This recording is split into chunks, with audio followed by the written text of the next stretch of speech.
Assalamualaikum warahmatullahi wabarakatuh. Waalaikumsalam warahmatullahi Para jamaah Icon Talk yang berbahagia, bersyukur kita kehadiran Allah Subhanahu wa Ta'ala, kita bisa bertemu di Icon Talk spiritual yang biasa dibawa asuhan oleh Bapak Teddy Putra.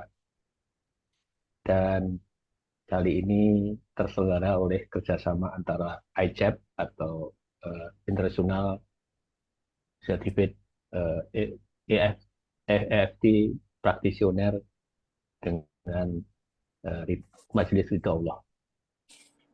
Salam dan salawat kita sampaikan kepada junjungan kita Nabi besar Muhammad Shallallahu Alaihi Wasallam. wasallam. Bapak, Ibu sekalian, sebelum kita mengawali kajian pada malam hari ini kajiannya surga itu mahal. Ya, ini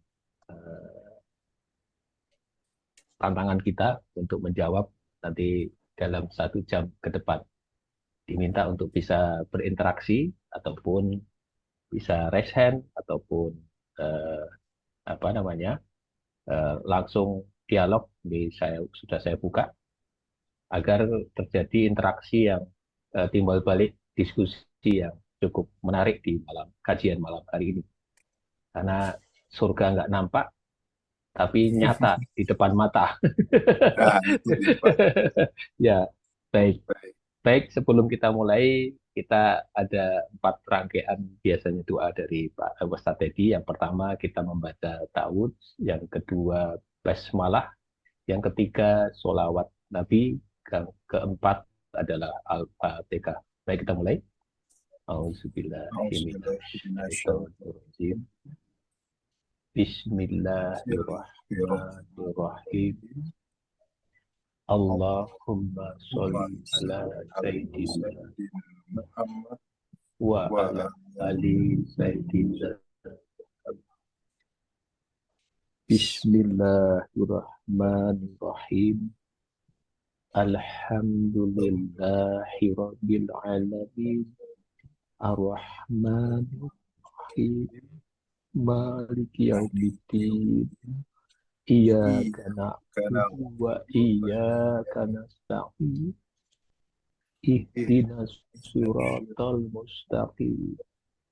Siratal ladzina an'amta 'alaihim ghairil maghdubi 'alaihim waladdallin.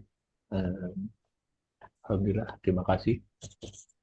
Selamat datang bagi para peserta jamaah Ikotok yang sudah hadir pada malam hari ini.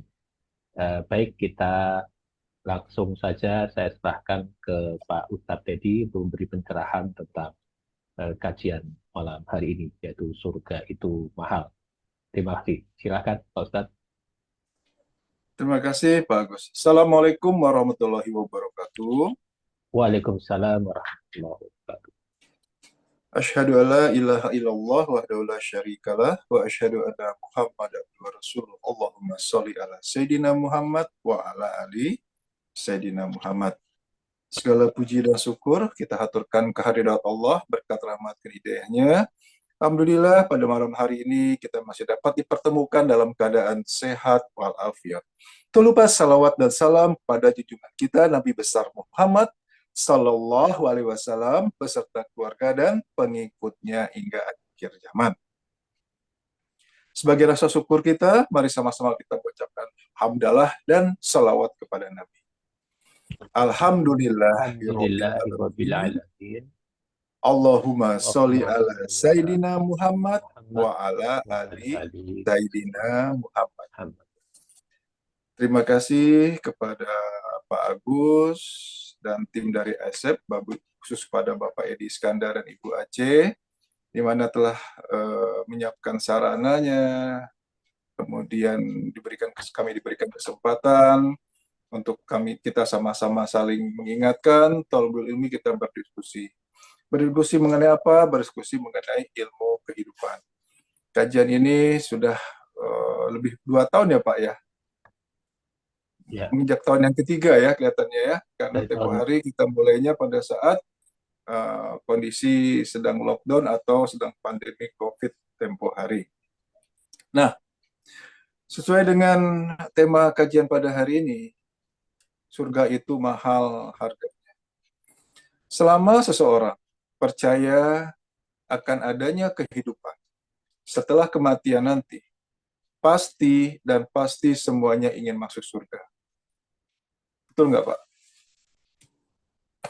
Bahkan sejahat apapun dia, nggak ada yang bilang, saya siap masuk neraka. Nggak ada kan? Sejahat apapun dia, seburuk apapun perbuatannya, pasti ingin masuk surga. Berarti surga itu suatu hal yang biasa atau hal yang luar biasa, Pak? luar biasa. Pasti hal yang luar biasa. Hal yang luar biasa, kalau kita ingin menggapainya, kita ingin mendapatkannya, harus dengan biasa-biasa saja atau luar biasa juga harusnya. Wah, effortnya luar Nah, biasa. ini yang gak kita sadari. Kita semua sepakat bahwa saya ingin masuk surga. Tapi kita lihat, apakah sikap kita selama ini sudah menunjukkan bahwa kita benar-benar mengarah ke surga, ke sana yang kita harapkan nanti ya, atau jangan-jangan malah bertolak belakang. Selama, satu lagi ya, selama kita masih terjebak ke permasalahan hidup ini, sibuk menyelesaikan permasalahan hidupnya, yang bermasalah dengan keuangan, ya sibuk pontang-panting bagaimana hutangnya lunas, yang punya penyakit sibuk sana-sini berobat. Selama masih fokusnya atau terjebaknya ke permasalahan, sepertinya fokusnya untuk mengarah ke surga itu agak berkurang. Ibadah mungkin dia lakukan, tapi sekedar hanya ibadah saja, sekedar hanya menjalankan kewajiban saja. Nah, kita lihat sekarang, pada saat kita ingin berkeinginan untuk masuk surga, apa yang akan terjadi? Apa yang akan kita alami? Kita buka surat 2 ayat 214. Pada saat kita semua ingin masuk surga, apa yang terjadi di sini? Al-Baqarah 214.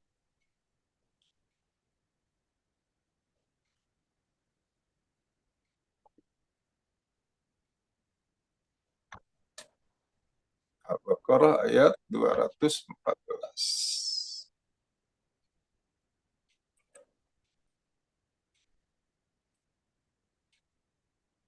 Ya, silakan Pak. Bismillahirrahmanirrahim.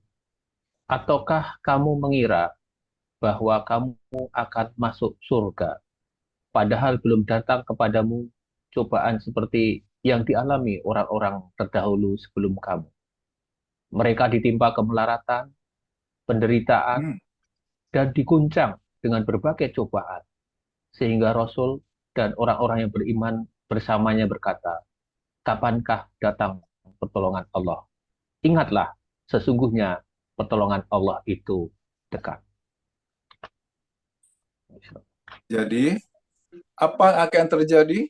Apa yang akan kita alami pada saat ada keinginan kita untuk masuk surga? Ditimpa kemelaratan, penderitaan, dan diguncang dengan berbagai cobaan. Sehingga bahkan para rasul dan orang beriman berkata, kapan ya Allah datang pertolongan? Ingatlah, sesungguhnya pertolongan Allah itu dekat. Nah, jadi kalau saat ini ada yang ditimpa kemaratan, ada yang diguncang dengan berbagai macam cobaan, permasalahan hidup, itu harusnya tenang atau pusing, Pak? Harusnya. Harusnya tenang. Kenapa? Karena memang ini yang akan kita alami, ini akan kita jalani, ini akan kita hadapi pada saat kita ingin masuk surga. Sesuatu hal yang luar biasa. Tentu untuk memperolehnya pun harus dengan hal yang luar biasa juga. Ditimpa kemelaratan. Permasalahan hidup, apapun bentuknya. Penderitaan. Nah, jadi mulai saat ini, pada saat menjalani kehidupan ini, pada saat menjalani permasalahan demi permasalahan, tenang aja, kenapa? Oh, ini yang memang sudah Allah sampaikan. Allah sudah tetapkan kalau saya ingin masuk surga. Kita buka ayat berikutnya.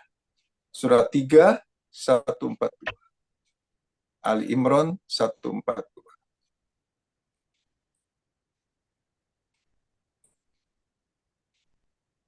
Silakan, Pak. Bismillahirrahmanirrahim. Apakah kamu mengira bahwa kamu akan masuk surga, padahal belum nyata bagi Allah orang-orang yang berjihad di antara kamu, dan belum nyata orang-orang yang sabar? Oh, sebelum masuk surga, Allah akan lihat dulu, udah benar berjihad nggak sih kita? Jihad itu apa? Bukan hanya perang ya, bukan hanya sekedar perang. Jihad itu adalah sebuah kegiatan kita dalam rangka memperjuangkan, berjuang di jalan Allah, berjuang dalam agama Islam. Dan Allah juga akan lihat, mana sih orang yang benar-benar sabar. Jadi, ingat, pada saat menjalani kehidupan ini, Allah akan lihat mana yang bersungguh-sungguh berjuang di dalam Islam, mana yang bersungguh-sungguh memang sikapnya sabar. Nah, jelas Pak ya? Jadi, dua poin tadi, Allah akan menguji dengan penderitaan, berbagai cobaan, dan kemudian juga Allah akan melihat mana yang memang berjihad. Benar nggak? Tidak.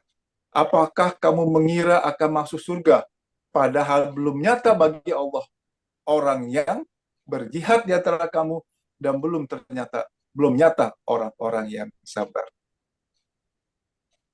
Yuk, kita introspeksi diri kita masing-masing.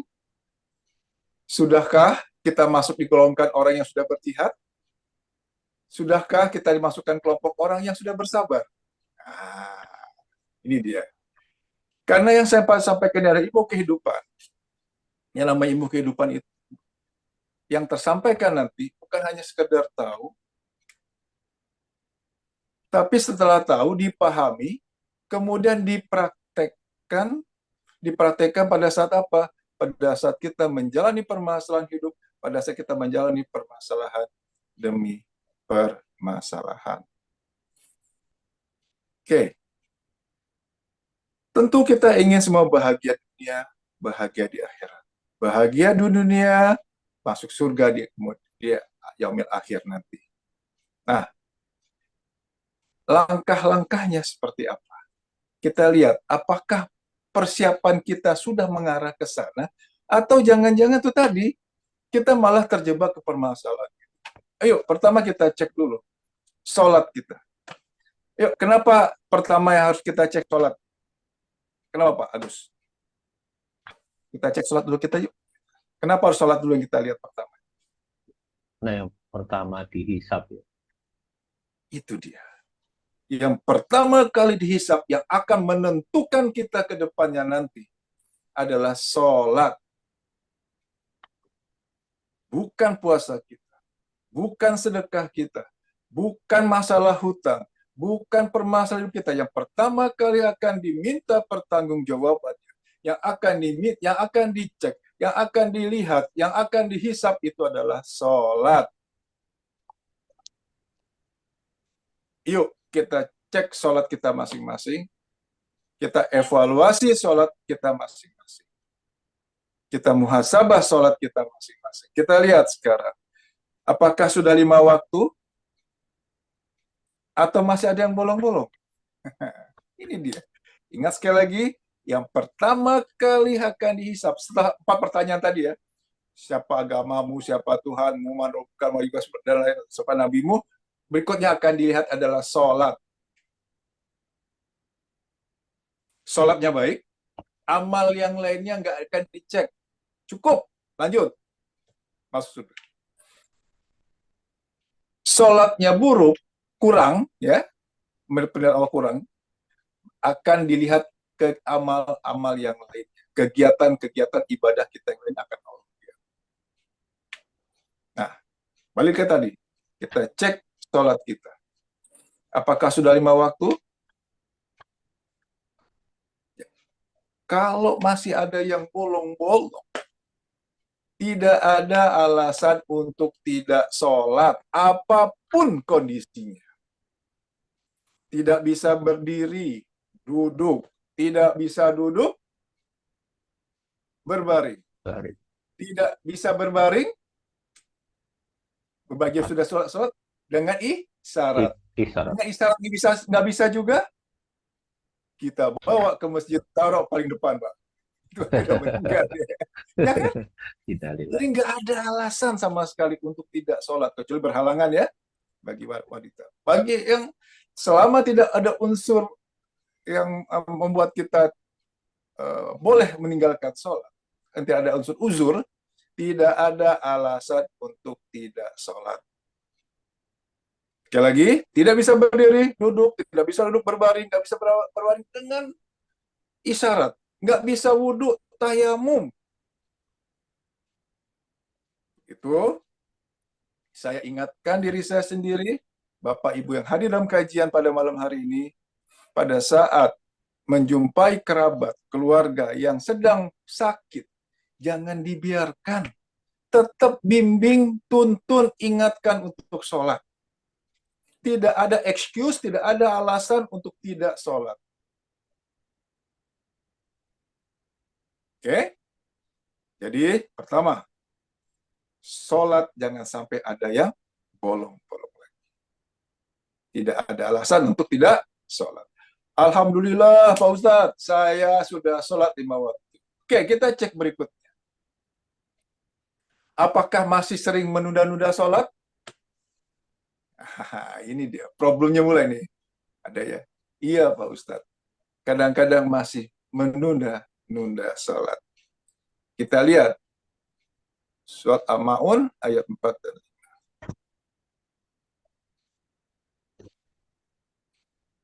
Bagi yang menunda-nunda sholat.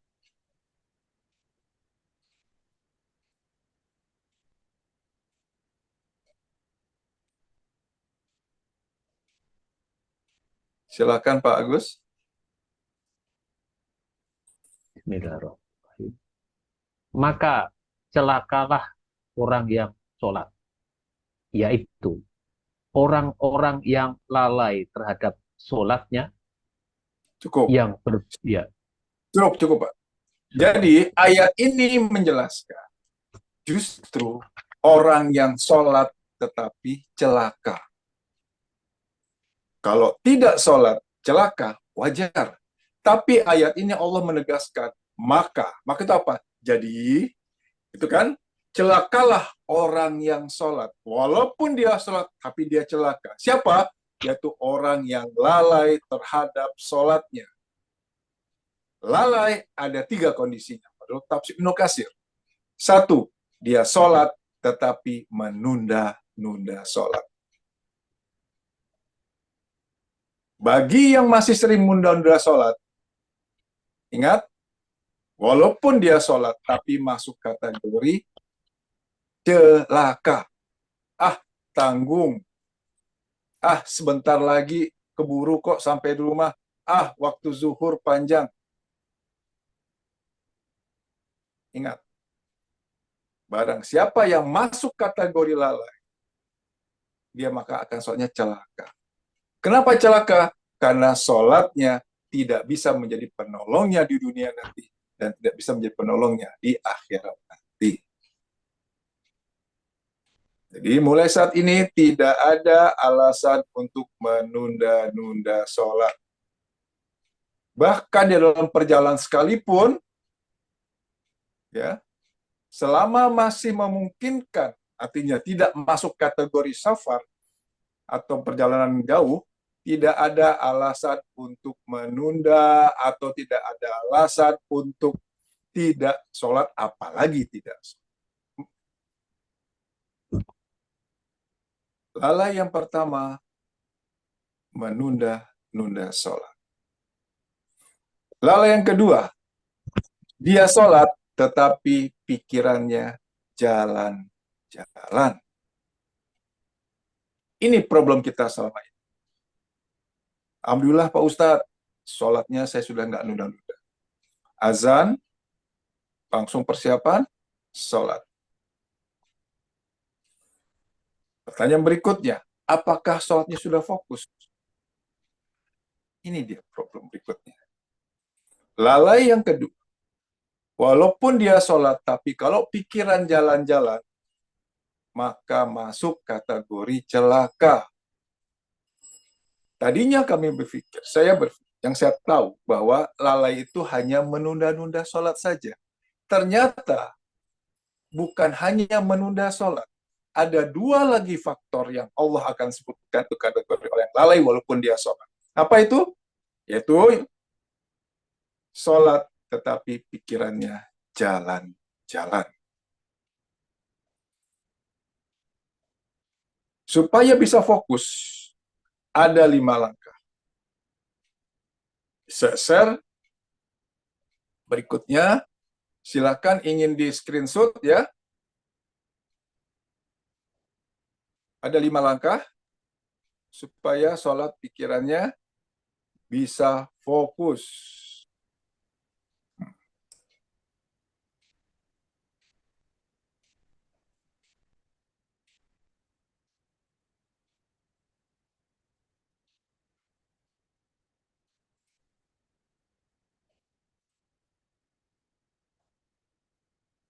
Ya, terbaca Pak Agus?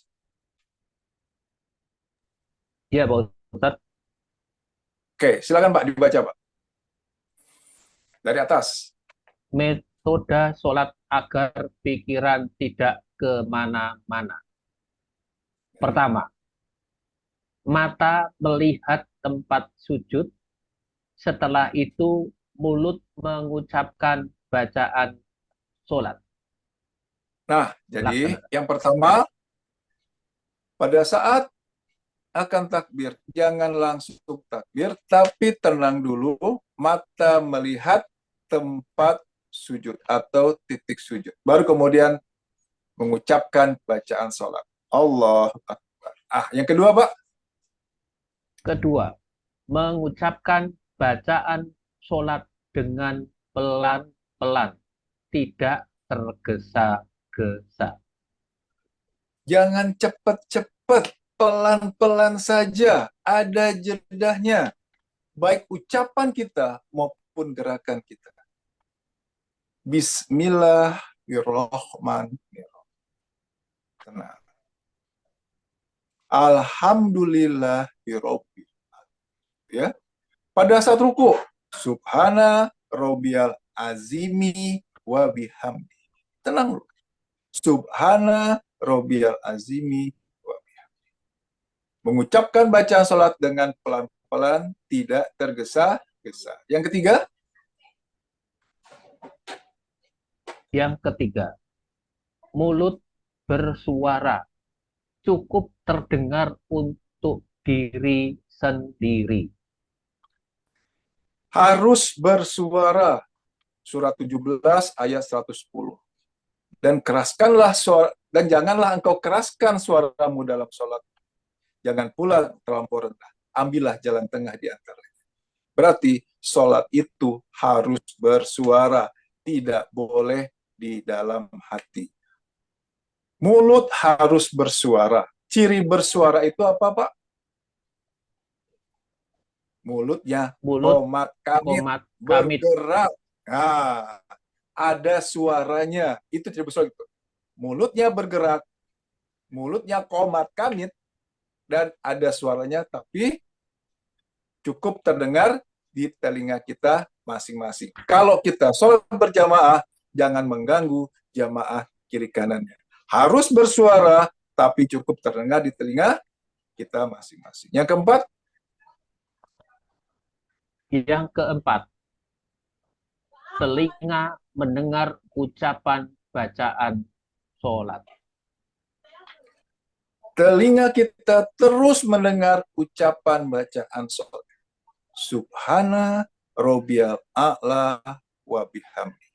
Mulut mengucapkan Subhana Rabbiyal A'la wa bihamdi, telinga kita mendengar Subhana Rabbiyal A'la wa bihamdi.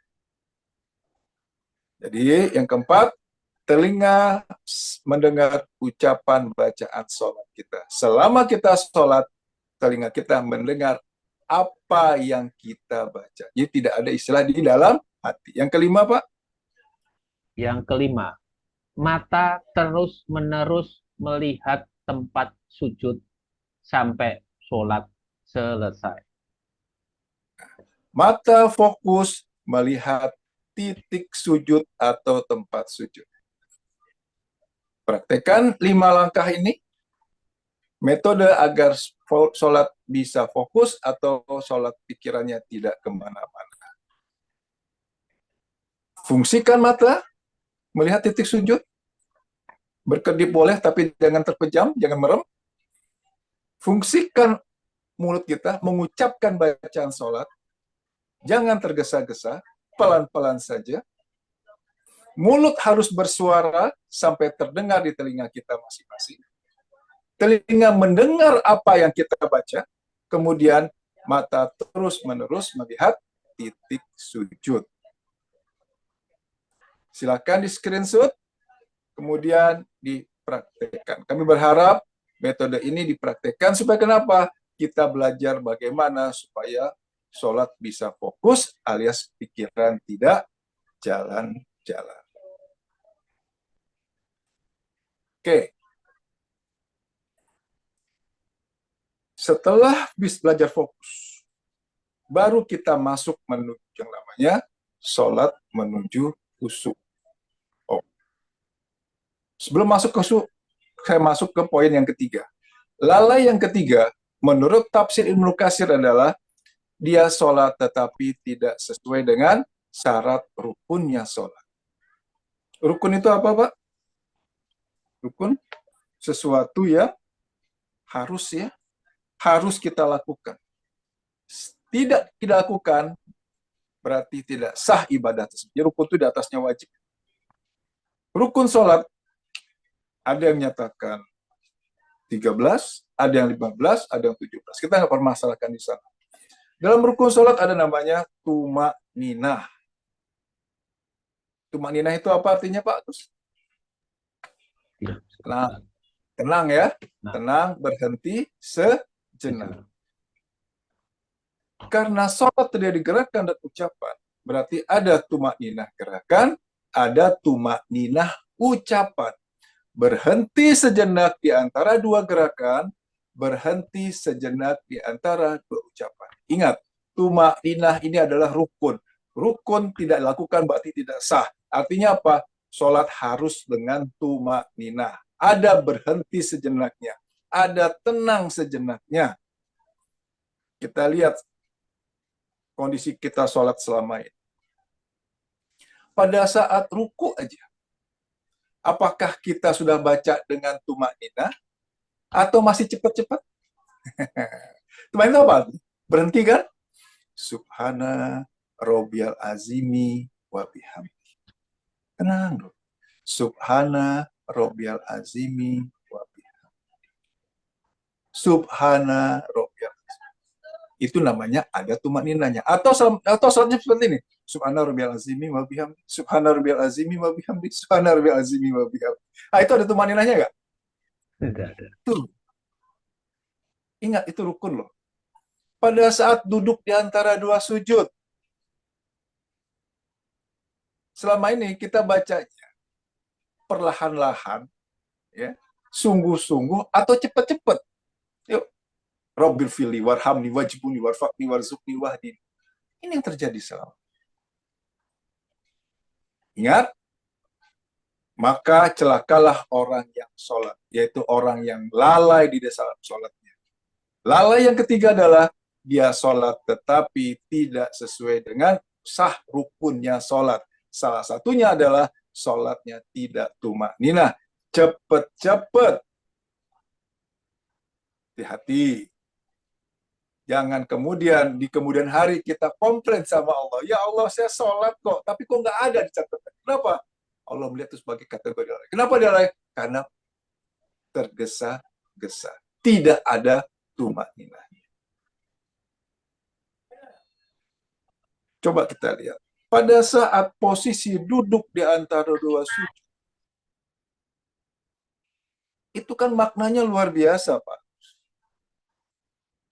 Rabbil firli, ya Allah ampunilah saya, warhamni, kasihanilah saya, wajibuni, tutuplah aib saya, warfaqni, tingkatkanlah derajat saya, warzukni, bagaimana penyamaran keuangan, bila saya rezeki ya Allah, wahdini, bila saya petunjukmu ya Allah, wa'afini, bila saya kesehatan ya Allah, wa'fu anni, maafkanlah saya.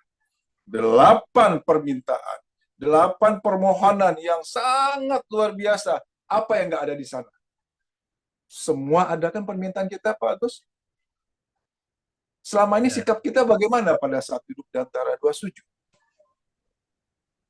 Apakah benar-benar sudah benar-benar kita mohon sama Allah, bersungguh-sungguh, mintanya Rabbil fir, warhamni, wajib namanya orang mau minta, mau mohon itu kan cepat-cepat atau pelan-pelan.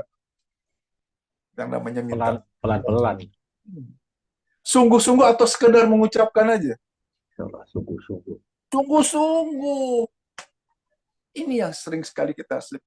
Kita tidak manfaatkan pada saat duduk di antara sujud. Ayo, mulai sekarang, optimalkan, maksimalkan pada saat duduk di antara dua sujud. Lantas bagaimana Pak Ustadz? Kan sedang sholat berjamaah. Kewajiban makmum mengikuti imam. Walaupun kita baru bisa ar-Rahmanir-Rahim, imam sudah bergerak untuk ruku. Baru sekali subhana rabbiyal azimi wa bihamdi, imam bergerak, makmum wajib ikut bergerak setelah makmum. Jadi jangan sampai tertinggal jauh. Mentang-mentang sudah belajar seperti ini, pelan-pelan imam sudah sujud, nih masih menyelesaikan Al-Fatihah.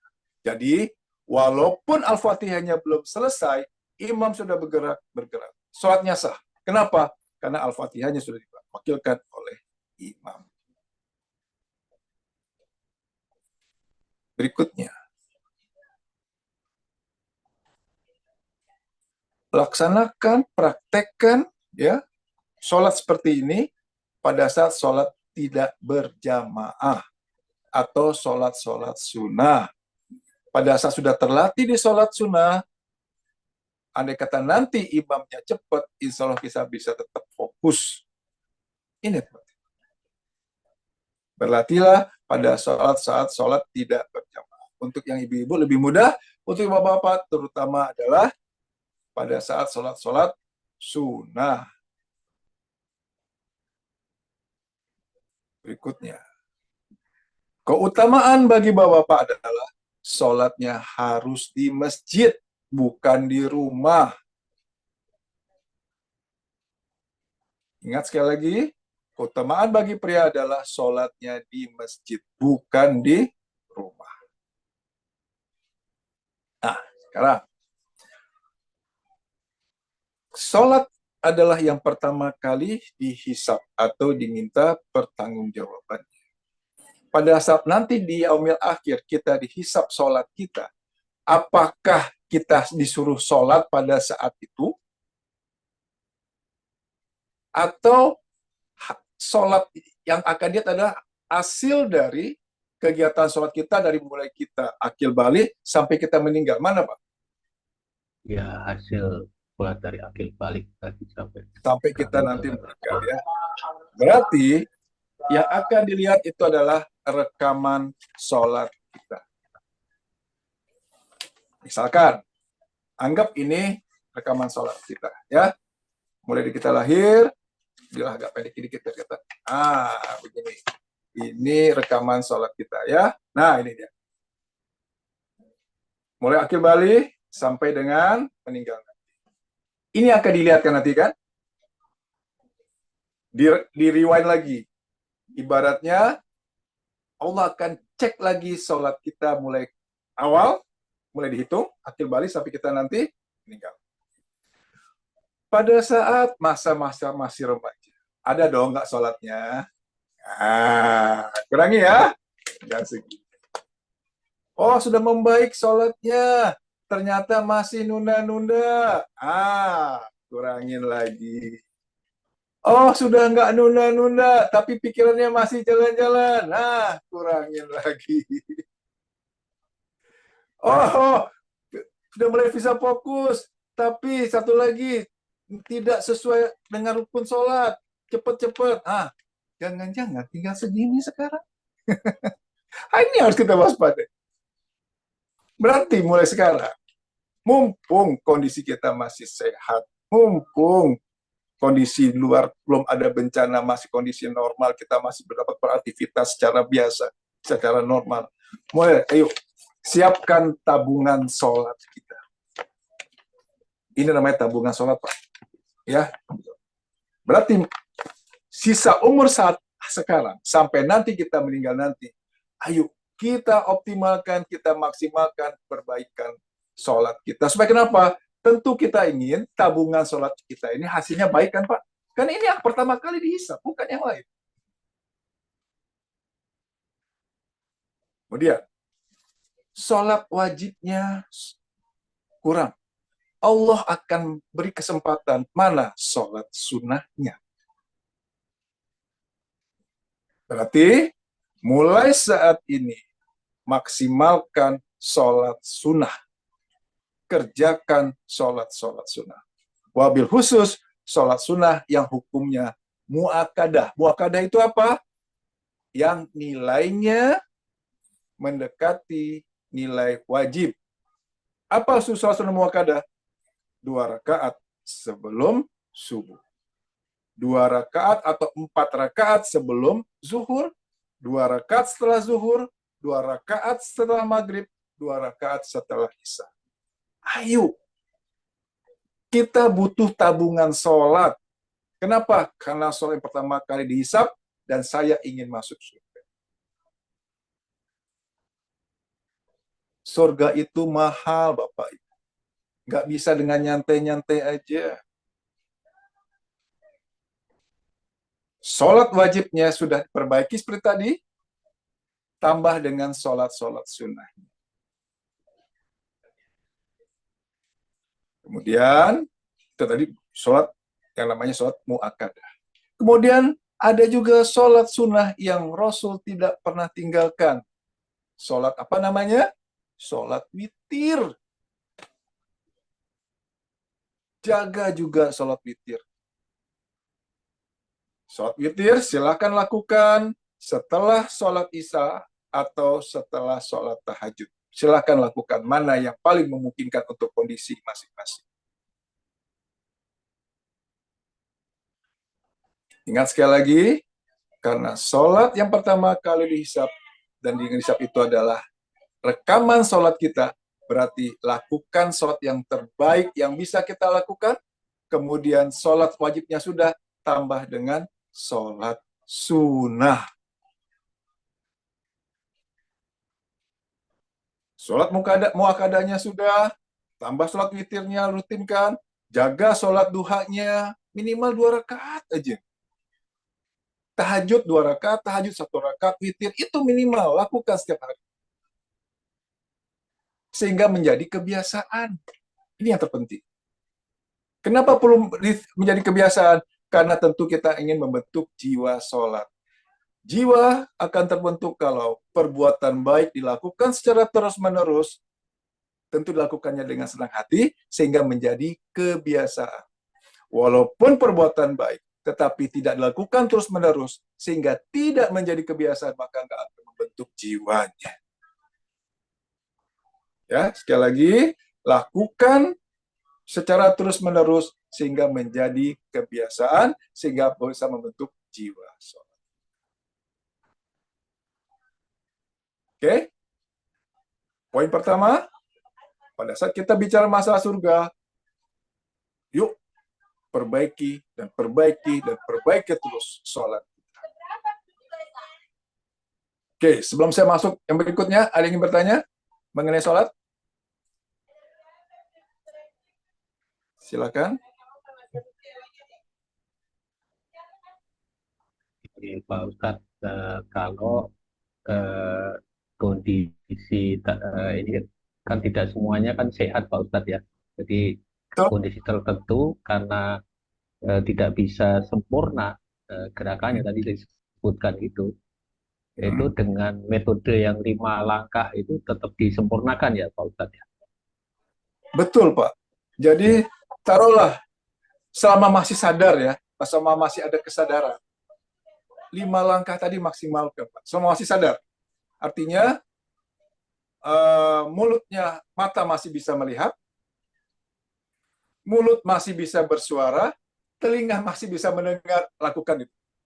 Entah posisinya sedang berdiri, atau berdiri sudah nggak mampu, duduk, duduk sudah sulit, tidur. Tetap Pak, 4 tadi difungsikan. Kenapa harus difungsikan? Karena satu, seluruh panca indera kita, tangan, kaki akan diminta pertanggungjawabannya. Itu kan Pak? ya, Kalau kemudian selama sholat dia merem,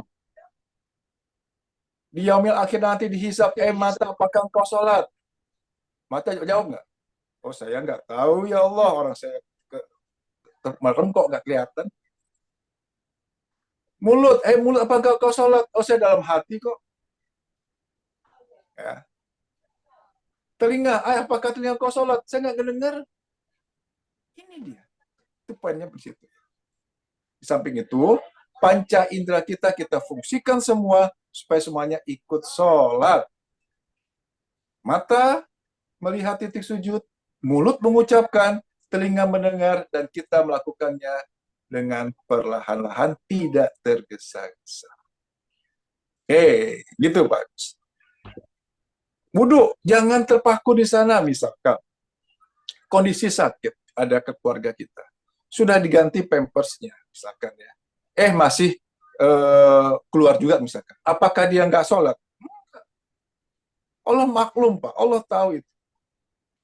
Tetap harus sholat. Bimbing, masih bisa wudhu, bantu wudhu, masih bisa bimbing sholatnya.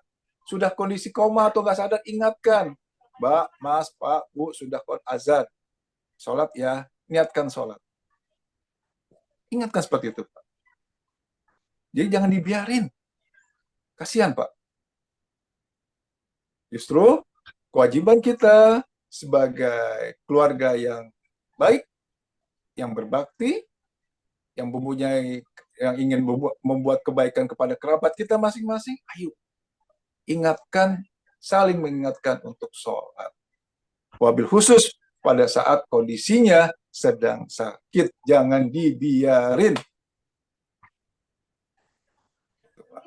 Oke? terima kasih Pak Ustadz. Ada lagi? Baik. Ada lagi yang bertanya mengenai sholat? Ya, kita sholat. Ingat ya, nggak ada alasan nggak sholat, nggak ada alasan untuk menunda-nunda. Jangan anggap wajar sholat itu cepat-cepat. Semua itu adalah bagian strategi iblis supaya kenapa sholat kita nggak diterima oleh Allah. Sholat ya sholat. Tapi berikutnya apa? Allah nggak hitung sebagai sholat. Kenapa? Karena walaupun dia sholat, maka termasuk orang yang lalai. Lalai berarti celaka. Ingat di sini. Hati-hati.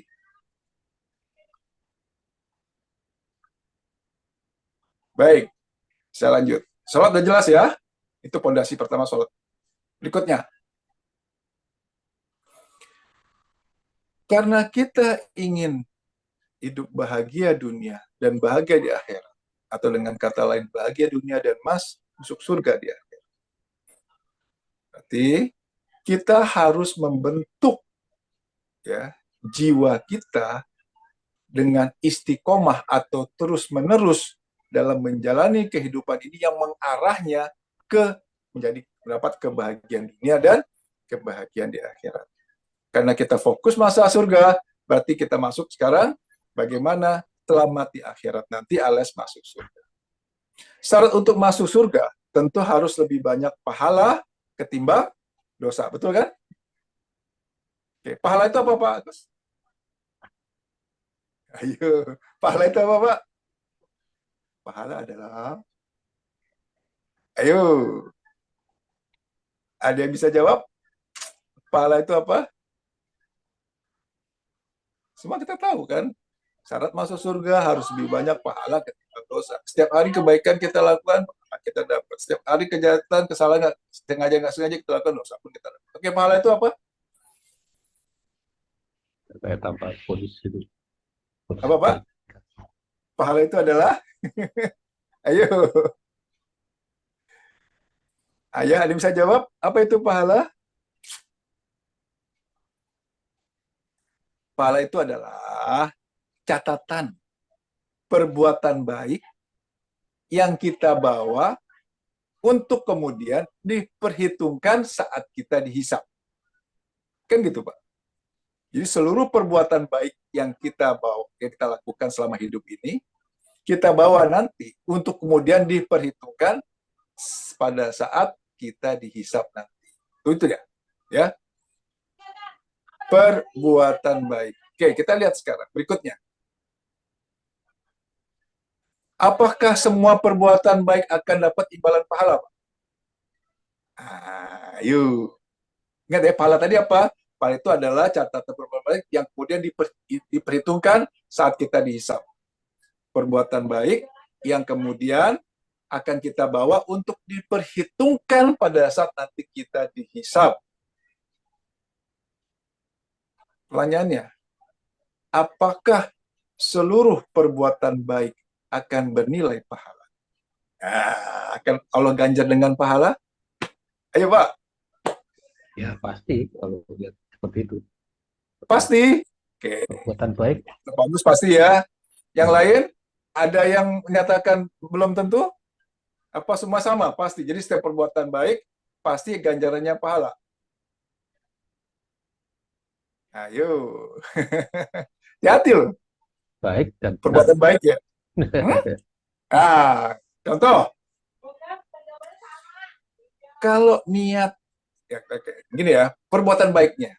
Tapi niatnya karena kasihan, ya, dia menolong seseorang. Niatnya, kasihan sama si fulan. Itu dapat pahala nggak? Dia melakukan perbuatan baik, apa contohnya? Sholat duha deh. Niatnya supaya dimudahkan rezeki, dibukakan pintu rezekinya hingga bisa bayar hutang. Dapat pahala nggak? Ayo, dia sedekah, kan perbuatan Ya, baik. niatnya Tapi harus dengan supaya Allah dapat kalau ganjaran, dimudahkan rezeki, dapat pahala nggak? Ayo, ya ya. tentu. Nah, berarti belum tentu. Perbuatan baik tersebut baru Allah akan catatkan Harus atau ada nilai izin. pahalanya kalau Ada izin. niatnya hanya karena Hanya Allah. Hanya karena Allah. Itu, Pak.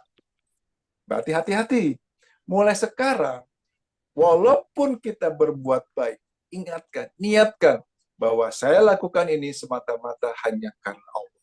Bukan saya karena kasihan, bukan karena saya ingin lakukan perbuatan ini supaya masalah saya selesai, supaya sakit saya sembuh, supaya utang saya lunas, supaya anak saya berubah jadi baik. Bukan. Kenapa? Kita ingin tentu mendapat ganjaran pahala. Surat 51 ayat 56. Dan Allah tidak ciptakan jin dan manusia hanya melainkan untuk beribadah.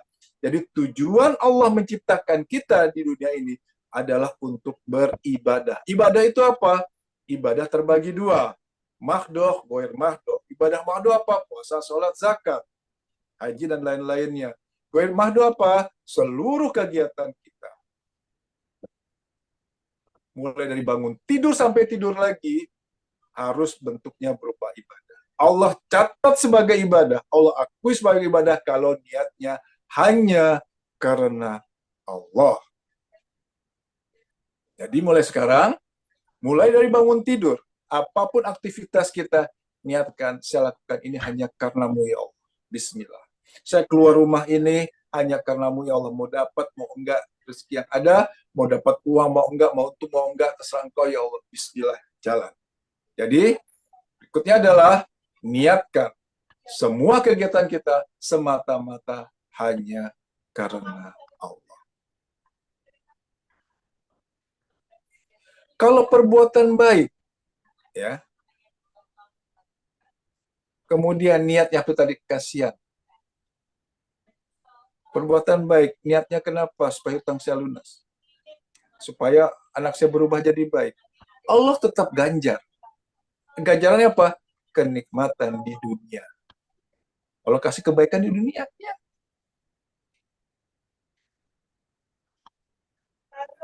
Coba lihat. Pada saat, mohon maaf, non-muslim, sedekahnya itu yang di gereja itu perpuluhan loh Pak istilahnya, 10% dari ini. Allah ganjar, ganjar. Allah berikan apa? Kenikmatan dunia, iya. Dilebihkan hartanya, dikasih kemudahan rezekinya, tapi hanya untuk kenikmatan di dunia semata. Jadi, yang kita perlukan di sini adalah bukan hanya kebaikan di dunia saja, bukan hanya kenikmatan sesaat dunia, tapi saya butuh yang namanya pahala ini. Kenapa? Saya ingin masuk surga. Sekali lagi, surga itu mahal harga. Suatu hal yang luar biasa. Dan tentu kegiatan kita dalam mencapainya pun harus dengan maksimal, istiqomah, terus-menerus.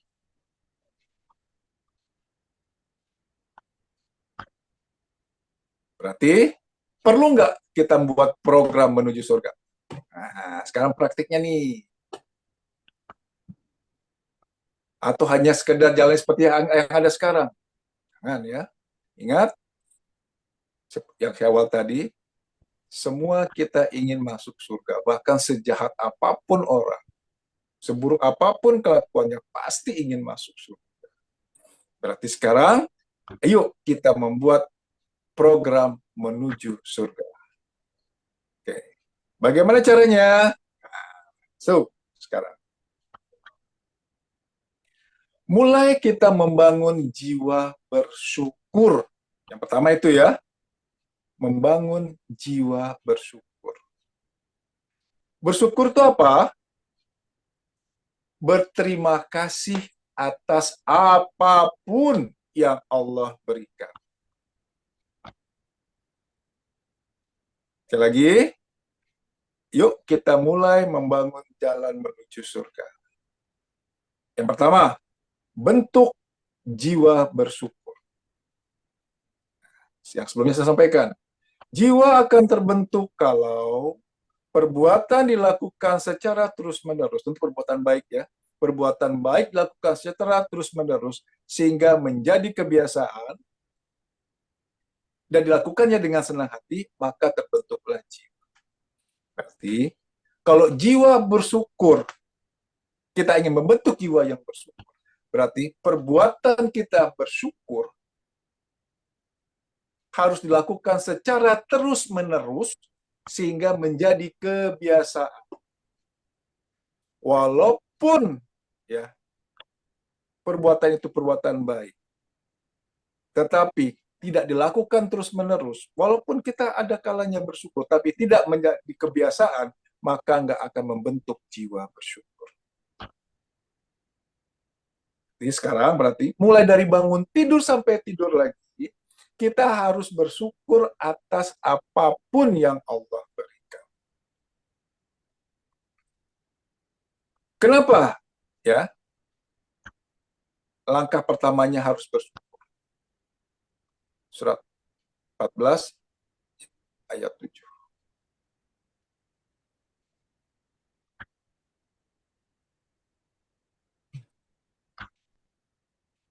Surat Ibrahim ayat 7.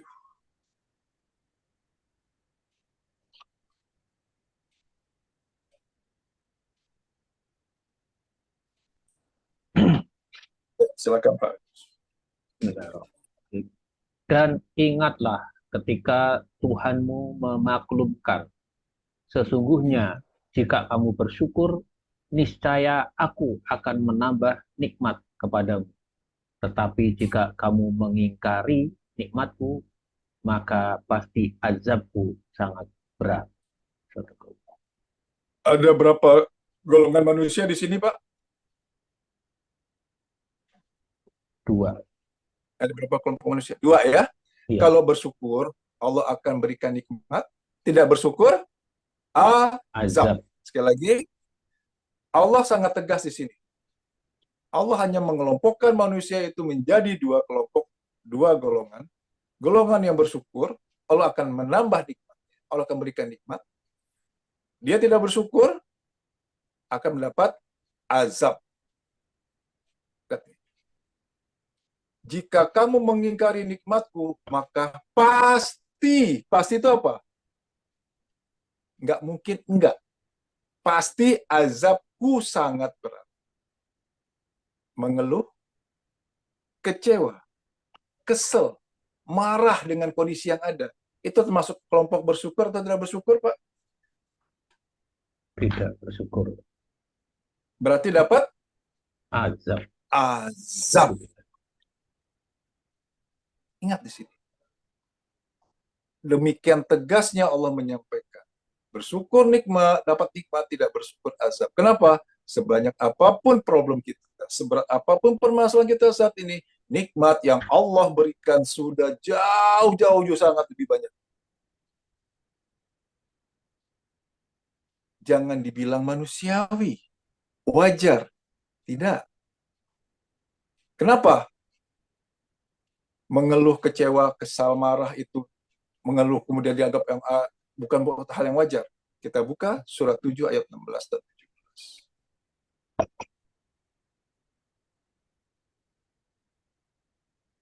Apakah mengeluh, kesal, marah, kecewa itu hal manusiawi, wajar? Tidak.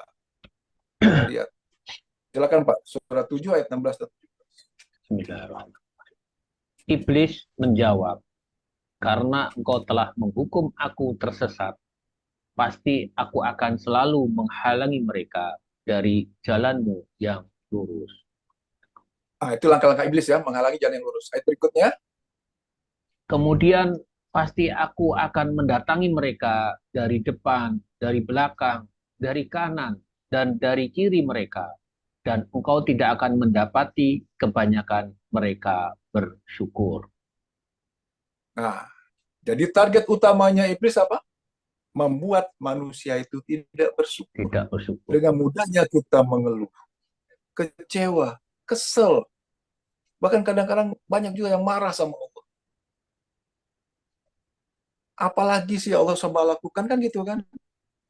Kenapa sih kok bisa begini? Kurang apa sih saya? Ini adalah strategi iblis menggoda manusia. Goal iblis menggoda manusia. Membuat kita murtad. Bukan. Males sholat. Bukan.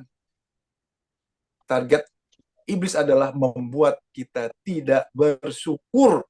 Artinya apa? Pada saat kita mengeluh, kecewa, kesal, kemudian kita masuk kelompok orang yang tidak bersyukur, berarti kita sudah masuk ke dalam jebakan iblis. Jadi, hati-hati di sini. Mulai saat ini, tidak ada lagi istilah mengeluh, kesel, kecewa. Kenapa? Ingat, Allah demikian tegasnya. Bersyukur, nikmat, tidak bersyukur, azab. Yang pertama, bersyukur. Oke.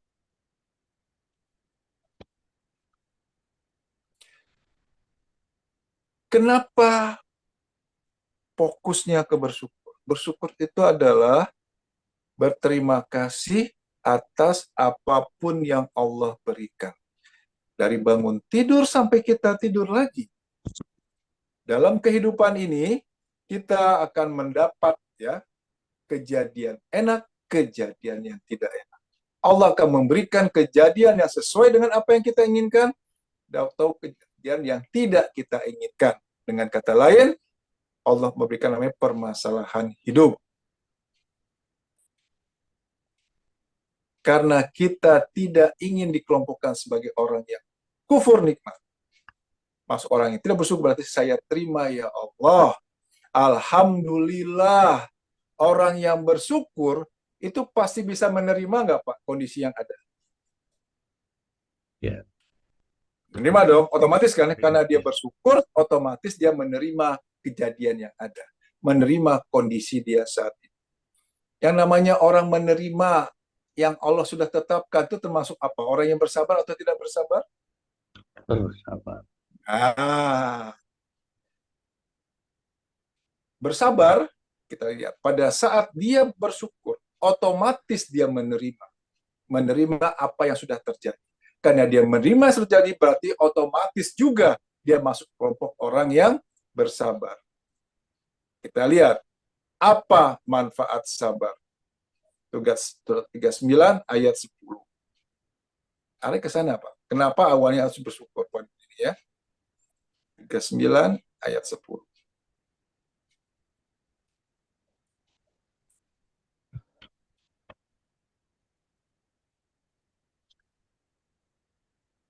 Al-Zumar ayat 10.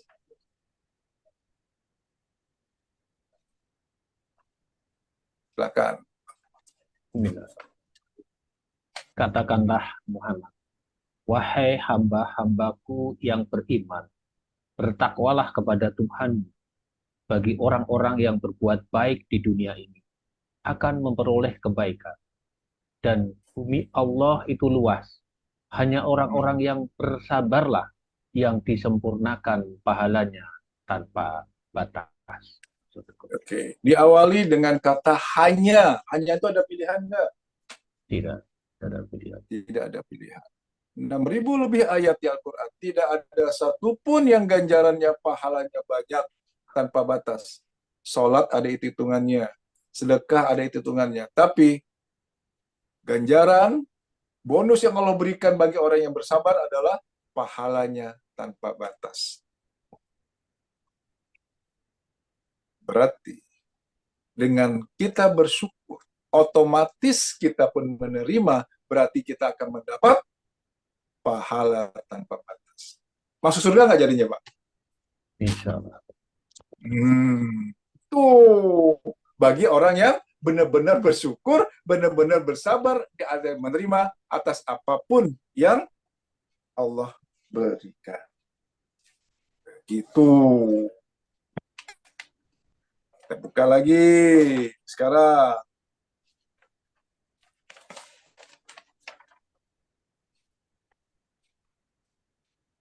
Surat 13 ayat 21 sampai 24.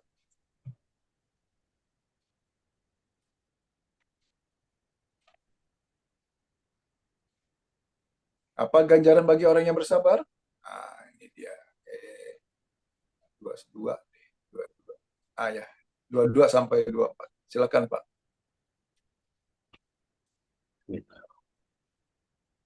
Dan orang yang sabar karena mengharap keridoan Tuhannya, melaksanakan sholat, dan menginfakkan sebagian rezeki yang kami berikan kepada mereka secara sembunyi atau terang-terangan, serta menolak kejahatan dengan kebaikan.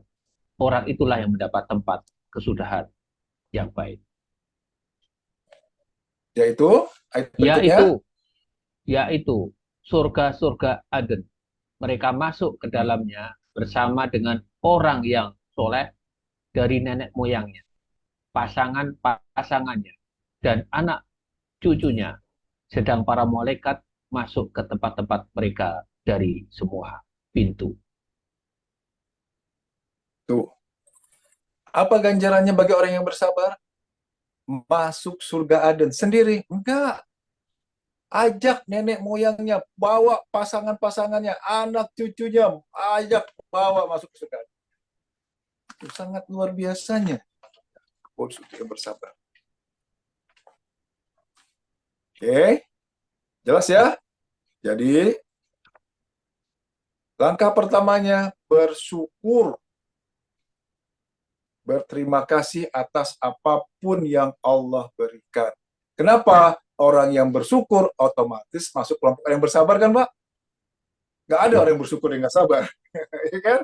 Itu ujungnya. Begitu dia bersyukur, apa janji Allah? Dapat. Begitu dia bersyukur menerima apa janji Allah? Pahala tanpa batas, masuk surga ada. Jadi mulai sekarang perbanyak bersyukur. Berterima kasih atas apapun yang Allah berikan.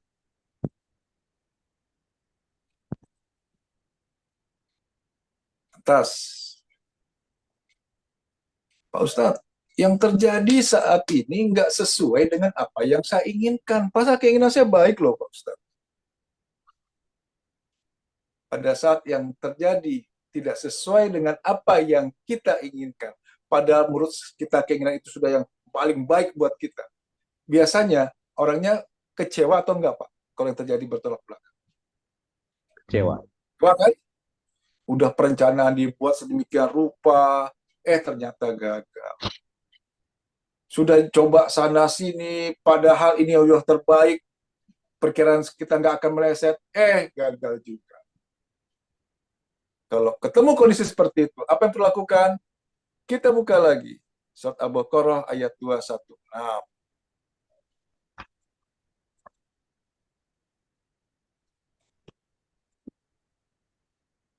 Pada saat yang terjadi tidak sesuai dengan apa yang saya inginkan. Berarti keinginan siapa itu yang terjadi, Pak? Yuk. Allah. Keinginan Allah itu sempurna atau ngawur? Sempurna. Baik atau buruk? Baik sekali. Pasti baik, walaupun kita belum tahu baiknya di mana. Nah, ini dia ayatnya. Silakan, Pak. Bismillahirrahmanirrahim. Diwajibkan atas kamu berperang, padahal itu tidak menyenangkan bagimu. Tetapi boleh jadi kamu tidak menyenangi sesuatu, padahal itu baik bagimu.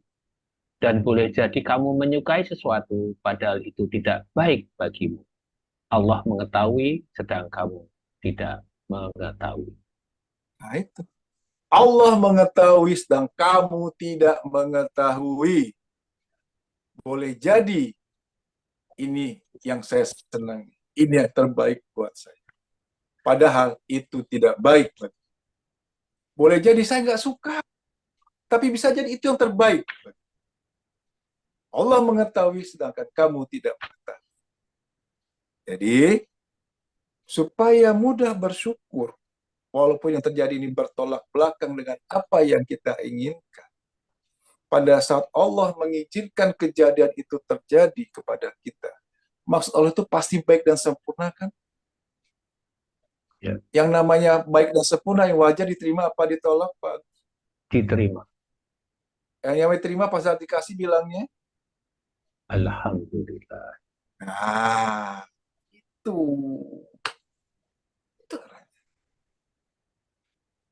Oke, jadi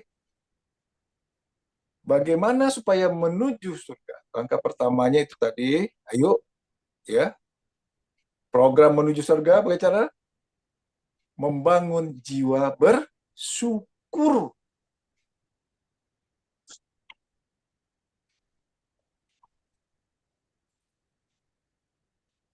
Bagaimana mudah menerima tadi? Oh, ini pasti yang terbaik. Kenapa? Karena Allah mengizinkan. Secara akal, ini lagi, secara logika, betul, yang namanya kalah tender, nggak enak. Secara akal, secara logika, sudah berobat sana-sini, ternyata nggak sembuh-sembuh juga, mengecewakan, bikin sedih. Secara akal, secara logika. Tapi secara keyakinan, oh ini sarana saya untuk dapat pahala tanpa batas. Oh ini sarana saya untuk bersyukur sehingga Allah akan berikan nikmat kepada saya. Itu dia Pak. Geser. Kalau selama ini kita dominannya adalah pakai akal, pakai logika, mulai pakai keyakinan. Itu namanya iman. Jadi, supaya mudah bersyukur, ayo, jangan banyak mikir. Terima saja sudah apa yang sudah Allah tetapkan. Apa janji Allah? Surat 4 ayat 40. Allah tidak akan menzolimi walaupun sekecil zarah sekalipun. Artinya apa? Pada saat Allah mengizinkan kejadian itu terjadi pada kita, tidak ada keinginan Allah sedikit juga untuk bikin kita susah. Kalau kemudian kita merasa menderita, itu artinya Ayatnya yang salah atau sikap kita yang salah, Pak? Sikap kita. Sikap kita yang selama ini tidak pas alias salah. Kenapa? Kata kita melihatnya secara akal, secara logika. Geser sekarang, secara keyakinan. Allah Maha Pengasih, Maha Penyayang. Hadir kita pun di dunia ini bukan maunya saya, atas keinginan Allah. Allah Maha Pengasih, Maha Penyayang, nggak berjanji nggak akan kemudian menzolimi sekecil apapun. Apa janji Allah yang lainnya? Allah tidak akan membebani seseorang, melainkan sesuai dengan kemampuannya. Al-Baqarah 286 ayat terakhir. Pakai ayat-ayat tadi. Oke, jadi program menuju surga pertama, membangun jiwa bersyukur. Yang kedua, sebaik-baiknya manusia adalah yang bermanfaat untuk orang lain. Yuk, bikin program namanya MOB, membuat orang lain bahagia. Orang lain yang terdekat dengan kita siapa? Yang setiap hari kita temui? Keluarga ya? Keluarga, Istri, ini anak. anak, Nah, orang tua. Tentu Bapak atau Ibu tahu kondisinya masing-masing, apa hal yang membuat keluarga kita senang, bahagia. Itu dia.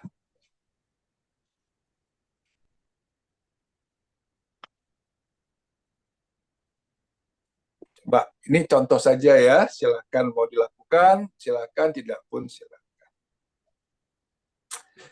Secara umum ya, yang membersihkan atau yang nyuci piring itu ibu atau bapak biasanya? Ibu. Ibu. Oke.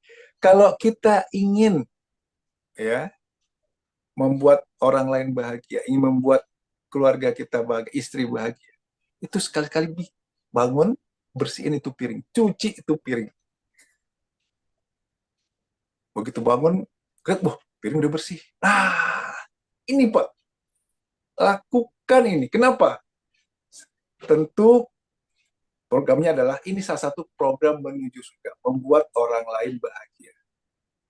Kalau tadi, bersyukur itu adalah menjaga hubungan kita dengan Allah, habluminallah ya. Kalau ini, habluminanasnya, membuat orang lain bahagia. Bagaimana caranya? Perbanyak sedekah. Lakukan ya perbuatan-perbuatan yang baik yang intinya membantu memperbaiki, meningkatkan hubungan kita sesama dengan membuat orang lain bahagia. MOB. Sebaik-baiknya manusia adalah manusia yang bermanfaat untuk orang lain. Oke. Ada yang bertanya? Silakan. Silahkan para jamaah Aikom Talk, Bapak Ibu sekalian, untuk bisa bertanya atau diskusi, mumpung masih ada waktu ini. Ya. 5 menit, 10 menit lagi. Ya, 5-10 menit lagi ya. Ya. Sekiranya ada yang belum jelas langkah-langkahnya, baik mengenai sholat tadi, maupun tadi berikutnya ada program menuju surga, membentuk jiwa bersyukur, kemudian MOB, membuat orang lain bahagia. Ayo bertanya. Tapi sekiranya sudah jelas, silahkan tinggal dipraktek. Tuh. Yang tidak mudah itu konsistensi ya. Nah, betul. Itu gimana Pak Ustadz untuk bisa konsisten untuk nantiasa bersyukur dan beri manfaat atau membahagiakan orang. Baik. Kita lihat sekarang. Tadi sudah dibuka sih ayatnya ya. Surat 7 ayat 16. Kenapa istiqomahnya ini agak sulit itu ya? Ini dia. Surat 7 tadi udah terbuka, kita fokus ke sini sekarang. Ayat 16.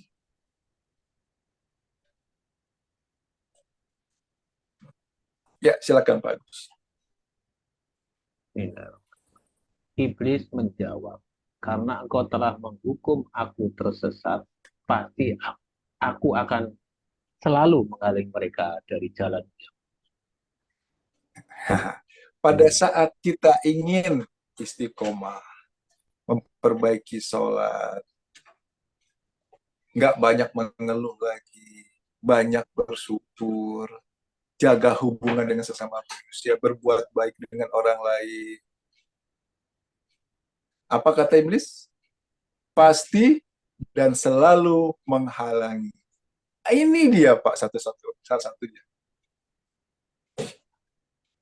Iblis pasti selalu menghalangi pada saat kita mulai memperbaiki sikap kita, memperbaiki sholatnya, memperbaiki ketaatannya, memperbaiki sikapnya dengan sesama manusia. Iblis pasti dan selalu. Dibikin apa? Dibikin males. Bikin apa? Bilang, sulit, nggak mungkin. Ini dia. Iblis kan nggak pengen kita tuh masuk surga, Pak.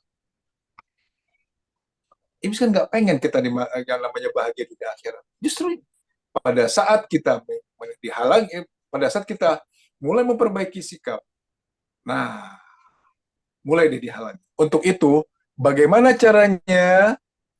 Awali pagi hari dengan kita minta di jalan yang lurus. Setelah bersyukur, bangun tidur ya, Alhamdulillah, Alhamdulillah, 3 kali, bersyukur 3 kali. Berikutnya, istighfar 3 kali, mohon ampun kepada Allah, astagfirullahaladzim, astagfirullahaladzim, astagfirullahaladzim. Bersyukur 3 kali, istighfar 3 kali, kemudian minta di jalan yang lurus. Ya Allah, ya Maha Pengasih, Maha Penyayang, mohon ya Allah, berilah hamba jalan yang lurus, agar kegiatan yang hamba lakukan pada hari ini, kegiatan yang benar dan baik, ya Allah.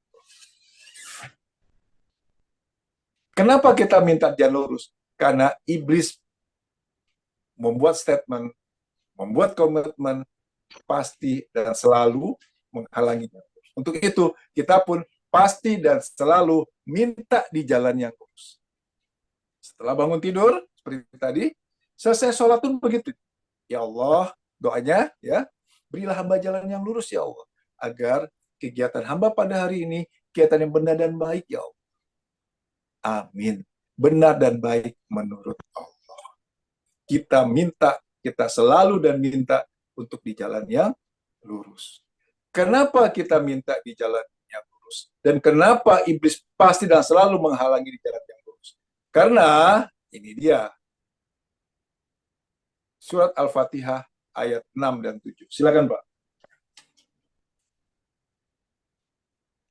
Tunjukilah kami jalan yang lurus, yaitu Terus, jalan orang-orang yang telah Kau beri nikmat kepadanya, bukan jalan mereka yang dimurkai, dan bukan pula jalan mereka yang sesat. Oke. Al-Fatihah ayat 6. Tunjukilah kami jalan yang lurus. Itu artinya kita sudah tahu atau belum tahu, Pak, jalan yang lurus? Ya, Yuk. belum tahu. Ya iya, tunjukilah. Kenapa kita belum tahu? Karena itu tadi, walaupun kita merasa sudah benar, udah sholat, udah puasa, udah sedekah, iblis kan pasti selalu menghalangi, kan?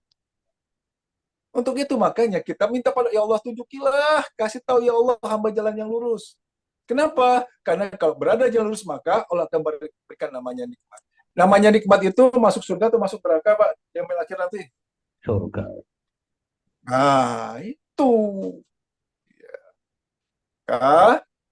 Awali pagi hari dengan bersyukur 3 kali. Alhamdulillah, Alhamdulillah, Alhamdulillah. Istighfar 3 kali. Mohon ampun pada Allah. Astagfirullahaladzim, astagfirullahaladzim, astagfirullahaladzim. Berikutnya, mohon agar kita diberikan jalan yang lurus. Ya Allah, yang Maha Pengasih, Maha Penyayang, mohon ya Allah, berilah hamba jalan yang lurus, agar seluruh kegiatan yang hamba lakukan pada hari ini, kegiatan benar dan baik, ya Allah. Amin. Demikian juga, setelah selesai sholat fardu, berdoa lagi, minta sama Allah, ya Allah, berilah hamba jalan yang lurus, ya Allah, agar kegiatan yang hamba lakukan pada hari ini, kita yang benar dan baik. Gitu, Pak, caranya. Coba praktek. Kita tidak minta Allah selesaikan masalah kita. Kita nggak minta sembuh. Kita nggak minta utang kita lunas, kita nggak minta anak kita jadi korban yang terdinaka jadi baik, tapi kita minta pada Allah diberikan jalan yang lurus. Nanti Allah akan gerakkan.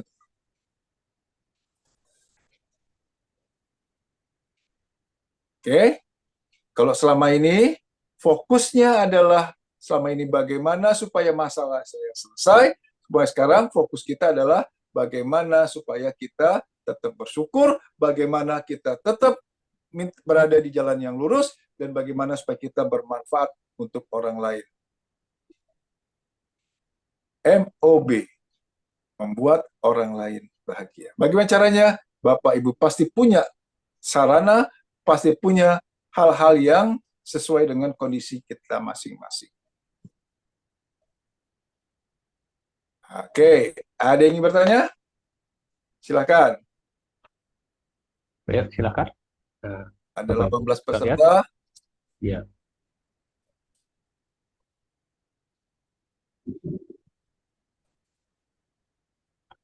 Ada yang chat ya? Ada Bu Rika. Nggak ada. Ya, Bu Rika ini baru selesai sembuh.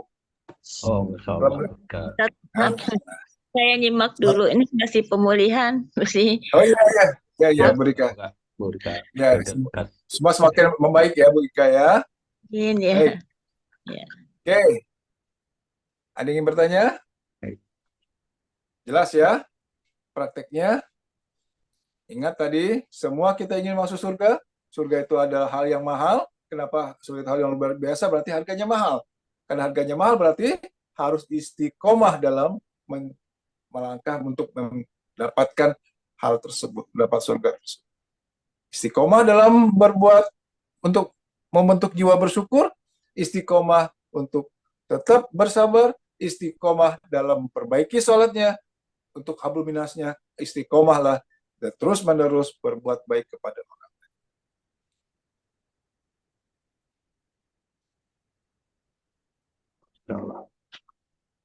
Nah, gini Pak, ini contoh soal. Kita gini. Pada saat kita membantu seseorang, oke? Datang, kita tahu di sedang butuh, kita bantu. Berikutnya, datang lagi, kita bantu lagi. Berikutnya, datang lagi, dan berikutnya datang lagi. Lama-lama kepikiran nggak Pak? Ini kok orangnya datang lagi. Dan jangan-jangan bikin dia males, kan gitu ya? Nah itu gimana? Menurut Pak Agus gimana Pak? Yuk kita diskusi Pak. Kasih atau enggak? Uang ada. Ayo. Ya, itu tiap hari ada kejadian gitu. Jadi seolah-olah jadi parasit dan jadi kebiasaan gitu. Nah, kita anggap sebagai parasit kan? Oke, lantas bagaimana? Kita tolak. Iya, diomongin kemampuan kita gitu. Ya. Taruhlah, uang ada. Terlepas besar kecilnya ya, artinya kok sama sekali nggak ada, oke lah, bisa kita tolak. Ada, cuma kita punya kemampuan, kita nanti berulang soalnya kadang-kadang gitu. Nah, gitu kejadian. Ini yang saya tanyakan. Ya. Saya tanyakan ke Pak Antono, ke guru saya. Pak Guru, saya ketemu kondisi seperti ini. Ada kawan, kondisi sedang sulit Pak. Bahkan untuk beli beras pun nggak punya uang. Saya bantu. Sekali, 2 kali, 3 kali. Terus 4 kali. Lama-lama kok jadi kenakan. Nah, bisa saya bilang, mulai timbul pikiran seperti ini. Oh, kalau gini, dia jadi males dong. Nah, pertanyaan Pak Guru gini. Pak Teddy ingin membentuk jiwa Pak Teddy atau jiwa orang lain? Ayo. Yang kita ingin perbaiki, sayanya atau dianya? Ya, sayanya. Nah, kalau sayanya mau dia berubah mau enggak, jadi masalah enggak? Ya, nggak peduli. Kan? Nggak peduli. Nah, itu Pak. Waduh, berarti saya orang secara umum pasti berpikir dia jadi parasit, nanti jadi bikin males, malah makin diri. Kan gitu kan? Iblis masuk di situ ternyata Pak. Dicetuskan, ngapain dibantu lagi, itu jadi males tuh, minta terus. Nah, pertanyaan adalah, ingin membangun jiwa kita enggak? Ingin membangun jiwa sedekahnya enggak? Ingin membangun MOB-nya enggak? Berarti yang betul siapa? Kitanya kan nggak peduli mau dia jadi apa. Itu Pak. Asalkan niatnya saya membantu ini hanya karena. Tuh. Bapak Ibu yang mengalami kondisi seperti itu nanti, ingat, yang kita ingin bangun adalah jiwa kita, bukan orang lain. Berarti kita fokus bantu-bantu selama masih ada ya. Itu poinnya di sana justru. Awal-awal, iblis biarin. Oke, karena kita niatnya baik. Tidak kan? Iblis itu menggoda, bisa di awal, bisa di tengah, bisa di akhir. Begitu sudah mulai berjalan, bisikannya apa? Oh, nanti jadi males dia tuh. Malah nggak bener. Seperti Pak bilang tuh, jadi parasit itu. Gitu kan. Nah, untuk itu maka murnikan lagi. Ya Allah, saya lakukan ini hanya karena ya Allah. Bismillah, bantu. Selama masih ada. Betul kan, Pak? Oke, gitu ya. Nah, jadi yang ingin kita bangun adalah jiwa kita, bukan orang lain. Mau dia mau berubah, mau enggak, peduli amat. Tadi Kepala bilang kan, yang penting saya membentuk jiwa, saya membangun jiwa saya. Saya membangun jiwa bersyukur saya bagaimana caranya? Saya membantu orang lain. Saya membantu orang lain, bagaimana membantu orang lain? Karena sebaik-baik manusia adalah yang bermanfaat untuk orang lain. Ini Pak, langkah-langkah seperti ini yang kita lakukan terus-menerus secara istiqomah. Baik, Pak. Gitu ya? Ya. Cukup? Nggak ada pertanyaan? Oke, kalau nggak ada pertanyaan, mari kita tutup dengan kita membaca doa. Kita baca surat Al-Fatihah. Yang fadilahnya akan kita sampaikan nanti satu persatu. Setelah itu silakan Bapak Ibu berdoa dengan keinginannya masing-masing. Mari kita istighfar dulu 3 kali, mohon ampun pada Allah. Astagfirullahalazim, astagfirullahalazim, astagfirullahalazim. Auzubillahi minasyaitonirrajim. Bismillahirrahmanirrahim. Allahumma sholli ala sayyidina Muhammad wa ala ali sayyidina Muhammad. Ya Allah yang Maha Pengasih lagi Maha Penyayang, kami mengucapkan surat Al-Fatihah. Mohon ya Allah, fadilahnya disampaikan kepada junjungan kami Nabi besar Muhammad Sallallahu Alaihi Wasallam beserta keluarganya. Al-Fatihah. Bismillah. Alhamdulillah. Ya kan.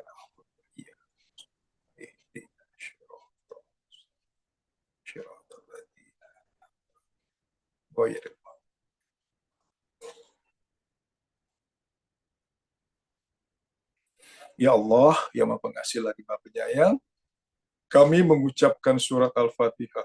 Mohon ya Allah, fadilahnya disampaikan kepada guru-guru kami, kepada kedua orang tua kami dan kedua mertua kami, pada ibu kandung kami yang bernama, sebutkan nama ibu kandung kita masing-masing,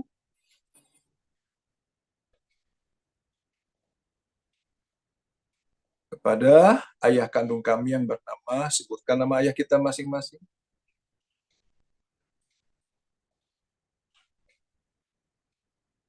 kepada ibu mertua kami yang bernama, sebutkan namanya,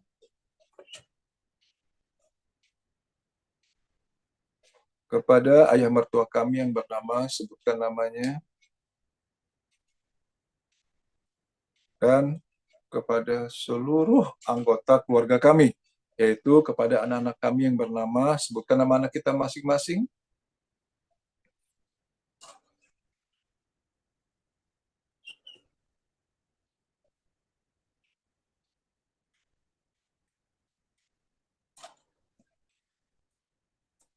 istri atau suami kami yang bernama, sebutkan namanya,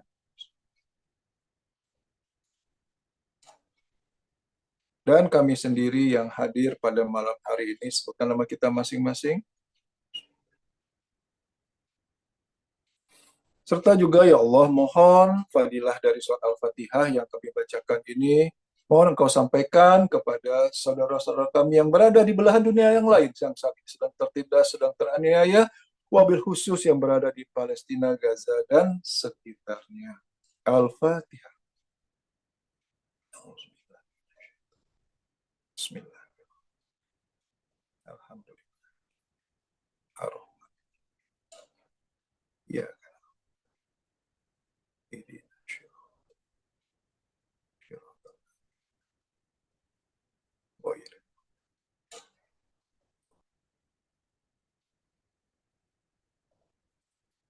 Silakan dilanjutkan dengan doanya masing-masing.